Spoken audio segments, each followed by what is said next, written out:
I was always taught to be proud of my Italian heritage. And whenever anybody, if I ever hear anything derogatory, because lots of times people don't take me for being Italian, they'll say, oh, you don't look Italian. And my answer is, do you think all Italians are short, dark, greasy?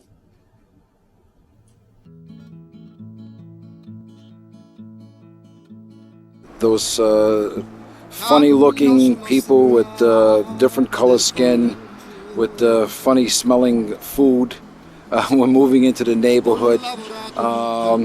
There was certainly a resistance to the diversity and the changing mosaic of what Providence was becoming. From that, you have, what became Federal Hill proper, which I believe was as much as 80 to 85% Italo-American one time. It wasn't Italian, it was Irish.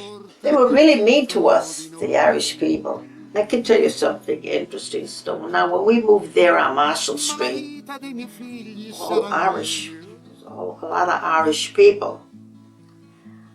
I don't know if I should say this.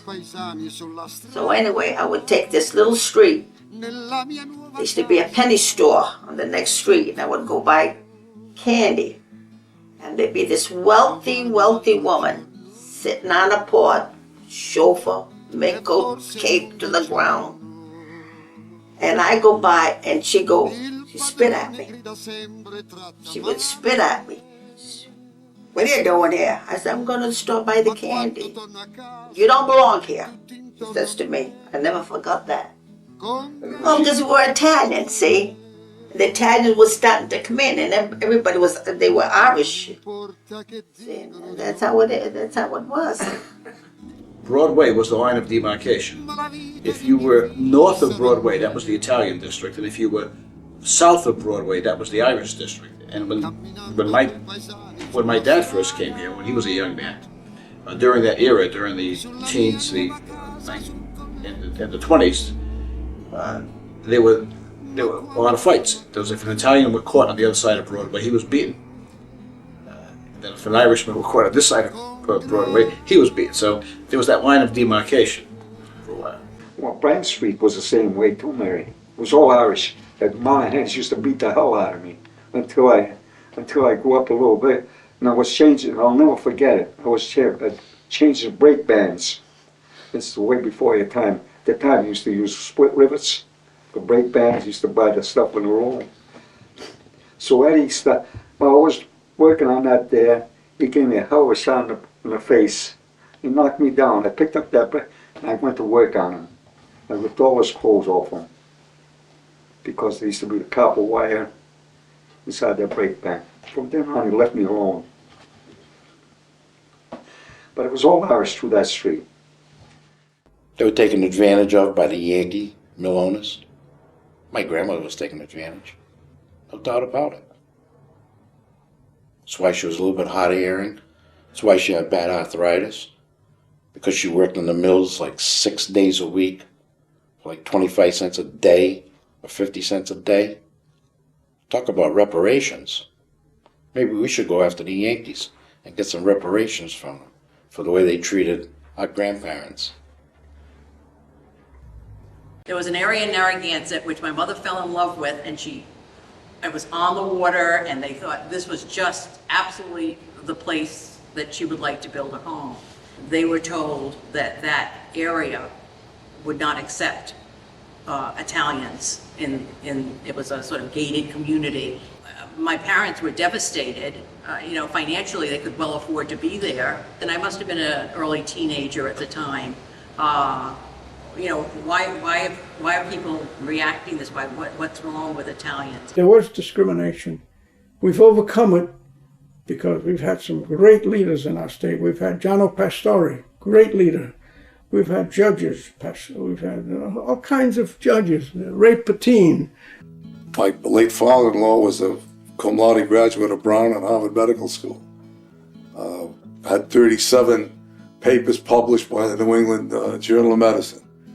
Former Supreme Court Judge Tommy Palino, Brown Harvard guy. We had a guy by the name of Orlando Simeone, was the head of the Cleveland Hospital, head of Brown University Medical School. We've had lawyers and scientists, and and writing. Had the whole ball of wax came out of Federal Hill. Fortunately, my two children, both college. But it was hard work. It just didn't happen. Because there was no foundation. I had to build a foundation. We had to elevate ourselves because of the great need. We had to pull ourselves up. Sulla mia nuova casa sul colletto. I could walk out of my house and walk 3 blocks, and there would be someone that would be 3 blocks away who knew my family. If I happened to come out of a local gym, for example, at 9 o'clock at night, and if we were talking outside, a bunch of fellas, and we were talking sports, and it got to be 9:15, someone would open up a window and yell, "Alan, I think it's time for you to get home." Or, "Joe, I think it's time for you to get home." And we knew those people knew our parents. And we went home. You never were accosted by anybody, and you just watched out for these the ladies that would always dress in black. They'd come down like warships, you know, they kind of... And man, if you got in the way, I don't care who you were, they just push you out of the way. And I'm talking about guys like Raymond Patriarca and stuff. If they were in the way, they got out of the way when those warships came down. Everybody knew who Raymond Patriarca was. I'll bet you in 1965, if you asked the average Rhode Islander who were the 3 most powerful people in the state, he would have been one of the top 3. Having organized crime based in Providence has a lot to do with people's outlook on life. It just becomes kind of an accepted part of the fabric of life. It was a very strict rule. If you lived here, you knew it. Now, some people call it street smart, you can call it whatever you want. But the rule was, they'll never send for you. But if you go there for a favor, then you may get asked to do a favor in return. So if you don't want any involvement, then don't ask for anything, because they're never going to come in. They'll never come in and try to say to you, "Well, come and join us." They never did that. They had their own little world. Most of what everyone knew, they read newspaper accounts and some of the scuttlebutt that was around. But everybody used to pay because they don't want their windows broken. Not everybody, man. Well, that's how they used to go. That's I was told. some of the young hoodlums done that there. But Patriarca and the big boys in the gang, they didn't go for that stuff, Mary. See, they broke the windows over the Silvios. Silvio went to Patriarca and says, "They broke my windows. I'll have them take care of it." Patriarca knew the guys that done it. They went over there, they put all new windows, they put new walls in. He says they built me a new store. The guys that done it had to fix it up, have it fixed. I know for a fact, everybody said it, that they had to pay so much to protect. They said it was for protection. It did not affect the quality of life on Federal Hill. As a matter of fact, they may have improved the quality of life on Federal Hill. Their presence, from the point of view of safety. But of course, it was devastating as far as reputation was concerned. And no one condoned any of that violence. No one. Everyone kept their distance. 99% of the people up here were very hardworking people who had that vision of the future for their children. Rhode Island has some of the highest car insurance rates in the United States, and a big reason for that is stolen car rings, which organized crime is involved in. A lot of insurance fraud, arson, and a number of organized crime figures were using the credit union, several of the credit unions, and especially the Heritage Loan and Savings up on Federal Hill has their own private piggy bank. And so when people say that it doesn't affect the average person's life, I think it affects them more than they may realize. It allowed somebody to look at one who was successful and say, he's got to be mobbed up. The mob has got to be behind him. When I jumped 6 feet 7 inches, there's no mafioso pushing me over the thing. And when I got out of Brown, I went to law school and practiced law. I'm no big shot. Don't misunderstand me. When Julius Caesar went over and tuned up the goals. He didn't have the mafia with him, you know. It's a cop-out. Unfair. Totally unfair. But nice reading, wonderful watching, and a great way out. I remember being in a lawyer's office with my husband, and the lawyer turned about something completely different from bakery. And the lawyer turned to me and assumed that I was part of organized crime. And I was so appalled. To this day, I would tell my husband I would not go back there. It's like, you know, why are you assuming such a thing? You know, that's just, but people do assume that that happens up here. But we know nothing of it, and we're not just saying it. If you said you came from Federal Hill, people automatically assume that you had some connection to organized crime. All the activity didn't happen on Federal Hill. The orders came out of Coin-o-matic, out of Raymond Patriarca's mouth. I think that during the time that Patriarca was around, if people had disputes, they thought it best to go talk with them, and they peacefully somehow found remedies. Again, it comes down to personal relationships, a small community. You go to the church, the social club. You know, you might go see Raymond Patriarca to resolve a dispute. So I have, you know, I'm certain that that had a lot to do with it, and that was brought over here from their homeland in Italy or Sicily, where things are taken care of, like in the local neighborhood. Mr. Patriarca would sit out on the sidewalk. He'd sit outside, and he'd have a beach chair. He'd sit there every day, and he'd sit there casually, and he'd talk to whoever his friends were. And if a woman went by, he'd stand up and he'd tip his hat, you know. Everyone on Federal Hill felt protected, because the word was, I don't know if this is true, but the word was that he would never allow any violence up here. Now, the only thing I can tell you is there wasn't any violence, except among criminal to criminal. So occasionally, you know, a criminal would be shot, but that was business that really no one even knew anything about. Patriarca, it was as bad as he was a good man up in Federal Hill. Don't anybody go up in Federal Hill and touch anything. He'd straighten them out in a hurry.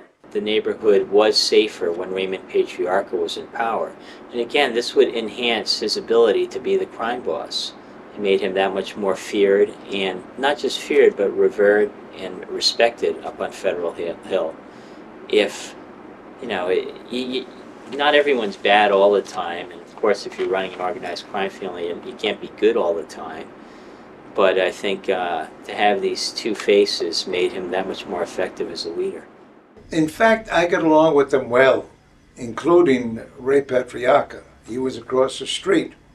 And Ray would come over and see me occasionally and ask if something he could help with, do for, and so on.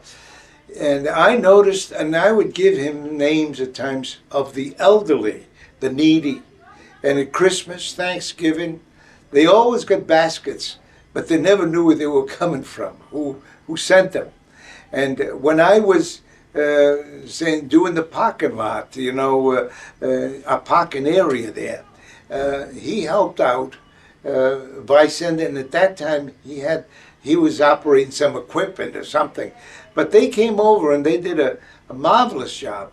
And what I had was pittance. I don't think I paid for the blacktop that went down there, you know. But he did all these things, and I never had any run-in with him at all. See? In fact, some people questioned me, you know, when he died, that he was being interred in a Catholic cemetery, and at that time, of course, I was director.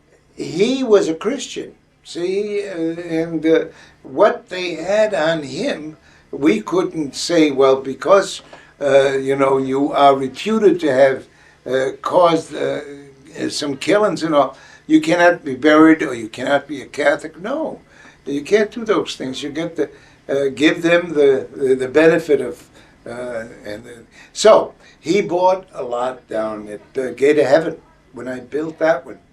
And never had a bit of trouble with him, though. Yeah, I did have some trouble with the local newspaper, though, because they get after me because they said that I was helping him, but they didn't follow the story. What I wrote was that he was helping the needy. After Raymond died, there were a lot of rumors, absolutely a lot of rumors. For example, I did not celebrate the funeral mass, because I didn't want them to think that there was any connection. So they had one of the priests of the neighborhood, Pepito, did it, The culture changes over the years. As you mentioned, a lot of people leave Federal Hill. They move to Johnston, North Providence, other places. I don't think it'll ever be what Raymond Patriarca made it into. I think if Raymond Patriarca was alive in 1990 or 1995, he would have been locked up for probably the rest of his life through electronic surveillance. It was just a different time. Do we have problems in our own house? Yes. Have we tried to improve? Yes. And everybody shouldn't be labeled and characterized for commercial gain. That type of imagery of the people who came here and worked so hard. And I did the same thing with The Sopranos. They wanted to use my marinara sauce, and I told them no, because that marinara sauce supplies scholarships for kids who go to college. And they wanted to do the premiere, and I said no, you can do your premiere, but I won't participate in it because I don't think that it depicts the Italian American in a light that we can be proud of. And they just feed on it. They just keep doing it and keep doing it and keep doing it. That stuff went away a long time ago. There's no organized crime left in the city of Providence, but there are some people who like the buck more than their heritage. People say that organized crime is dead. I wouldn't go to the bank on that. I remember not even knowing what the word mafia meant and asking, my father, what is it? And he said it had nothing to do with us. Sospiro m'abbracciate come una volta sia vita mia, pure se una bugia ma parate